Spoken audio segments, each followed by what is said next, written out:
Hey everybody, welcome to my new channel, Tales from the Treadmill. My name is Toby Bittenbender. I'm here talking about my past addiction struggles, the road to recovery, and now in my sobriety. I'm almost 3 years sober and it's fantastic. So I just thought I'd start a channel to share my stories of being in rock bands throughout the years, falling into the pitfalls of what that means being in a rock band, partying and doing all that, and finding myself where, my addiction issues that really I didn't think I had any addiction issues for a very long time until I was able to look back and see, oh no, you did have addiction issues. You just thought you were partying and that's just the way it was supposed to be. But in reality, I was running away from things that I didn't want to face in life. There's a lot of traumatic events that happen. Trauma happens to everybody. People deal with it in different ways. Some people, they go to the gym and they just do that. Other people go to alcohol. Other people go to drugs. It just depends on what you go to. Is it healthy for you or is it not? Like today, I get to go play golf with my best friends, and then I've got some business to do in the afternoon in downtown Dallas. And so I'm loving my life. I'm a realtor now. I'm still a musician. I write songs and play guitar as much as possible, and play music with my friends who I enjoy being around, and we have mutual respect for each other. It's really great to know that you can be around people who have your best intentions at their heart. And so, you know what? If you're new here, please click the like buttons and subscribe button and hang out with us on this road to recovery. If you're a returning subscriber, hey, thank you so much for being here with me. I really can't tell you how much I appreciate you guys hanging out on this journey. I'm trying to get through the addiction issues that I had quickly so that I can get back to where I am now. But I feel like I got to get all this stuff out so that I can share it with as many people as possible, because there are people out there that I think are struggling right now. These issues for me happened years and years and years ago as far as the drugs are concerned. The alcohol went on way after the drugs stopped. So anyhow, I just thought that maybe sharing this would at least help one person, and that's what matters the most to me. I'm opening myself up here and being vulnerable, basically telling the world, look, good people fall into these kind of habits. Not everybody is a murderer, a bad person. There are good people out there right now that are just struggling because of these issues, and I hope that in some small way, or hopefully a big way, this channel can help. So what I'm about to talk about right now will actually definitely be the darkest period of my life that I've ever lived. It's the worst times that I had in life, and I brought it all on myself. I didn't mean to consciously. It was just something that occurred. But what I'm about to talk about is very difficult for me because, like I said, it was just such a dark period. I was dealing with the fact that my mom had Parkinson's disease, and she was told, at a certain point in that time that she would only have maybe 5 years to live. And it's difficult when you watch your parent or anyone that you love struggling with a disease like that. It's difficult to watch, especially over a long period of time. And that's what this was. She had it for 25 years. And look, again, I'm not trying to play a victim here at all, but these traumatic events that happened, when my band broke up in 2004, that was a traumatic event that I just kind of took the pain and shoved it down, and I didn't deal with it. And that's, I think a lot of people do that. I know that I do. And that's not good because it'll manifest itself out in other ways. Pain, back pain, stress and different things like that. So I'm going to get into this part, and I'm going to try to make it. There's a couple stories that I have to tell because there was another near-death experience that I had because of this, and it's difficult to talk about this just because I can't even this has to do with like the subject matter from the series Breaking Bad, and we just watched Breaking Bad, or started it for the first time like in the last year. Because I just couldn't bear to look at it, because I felt like I didn't want to it makes me feel disgusting to think about those times. I don't like watching movies where there's a lot of drug usage and stuff like that, because it just feels gross. Because it makes me think of the times when I had those issues, and thank God that I don't anymore. I'm so happy to not have to be dealing with that anymore. But anyway, so I'm going to go ahead and get into this. So, I'd already talked about how snow, we're just going to, well, it's cocaine. You know what? Forget it. If I get flagged, then I'll deal with that. But basically, I had an issue with cocaine long time before this. And it lasted for about a year, and then I got over that. And then did it interspersely throughout the years, just when I was drinking and hammered drunk, and somebody had it. I never bought it, and stuff like that. So anyway, what ended up happening was I came back from LA after playing with Zaida. I was back in Dallas, and I started falling into the same trappings that were going on, because still, at the end of Jibe, we had attained a level around where I pretty much could go anywhere and somebody would know me, or I would know them, or whatever. So that's what's going on at the time. And so at the time, I was still having situations where I would go out to certain situations, and inevitably somebody would give me something: weed, coke, pills, just something. Just because I think it was such a known thing that people just did that. And I always end up with these drugs and things that were just, I didn't pay for them. They just ended up in my hands. So there was a day, I'm trying to get to something here. There was a day where, I had gotten some coke, a little bit of coke and whatever, and I did it. And I felt like out of my mind. I was drinking too, and I couldn't handle it. I called a friend of mine, and he was like, I got something, come over here and it'll help you out. So I go over there, and anyway, ended up being ice. Now, I'd already tried it before, but I'd only done it, a handful of times, and I never got it. I was like, what is this? It's just kind of, I just thought it was speed, and it just kind of kept you up. But I go over there, and I smoked that, and it took away all of those negative feelings that I was feeling. And I was like, oh man, can I have the rest of that? And I took it with me. Well, that right there, that one thing, kicked off a 3-year addiction to that particular drug for me. Now, this was from, middle of 2005, and it lasted till about 2009. And I'll tell you how luckily I got out of it. It has a lot to do with my beautiful wife, April. She saved me from myself on that. So I started doing this, right, pretty consistently. So that first week or two, I stayed up, and I just played music all night. Got up and did normal stuff during the day, stayed up, played. That's what that stuff does. It keeps you awake, and it makes you feel like you can accomplish anything. At first, I try to explain this to people, it feels like it's got its arm around you like, hey, buddy, it's like your best friend, and it's hugging you, right? And it's just like, man, we're going to be great together. We're going to conquer the world together.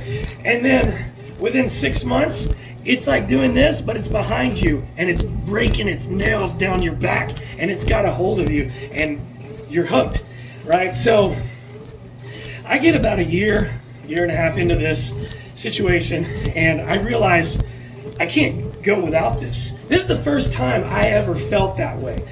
All of the stuff that I had done prior to this, I never felt like I couldn't go without it. Like I had to have it to live. I never felt that way once. That's why I never thought I was addicted to anything.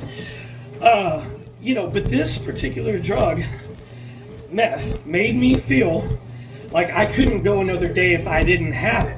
And that was the first moment that I realized, dude, you're addicted. You're addicted to this. Like, you have a problem. And the thing about it was, I was very covert about it. Nobody really knew. Not my family, not my friends. There were a couple of very close people that knew that this was going on. But I hid it from everybody. I was very good at hiding that. I made myself eat so that I didn't lose a bunch of weight. I knew that was a thing. And so I forced myself into eating. And, it was covert, man. And I kept that up, but I had some really weird things happen, otherworldly things that I'm not going to go into right now because I want to get through this quickly. But I'm going to go into more detail when I write the book or on my podcast. Me and my buddy started a podcast. We started a podcast, and we're probably going to go into some pretty deep subject matter on that. So be on the lookout for that. It's coming soon. But what I want to get into is when I realized that I needed to stop was I had gone out for the night. I'd been drinking. Still drinking was involved in this, but I'd gone out drinking. I probably had meth, and there was a person there, and I'm not going to go into the details of who these people are or anything like that, but luckily they did save me at the end of this, but they gave me GHB. Now, those two drugs kind of go hand in hand.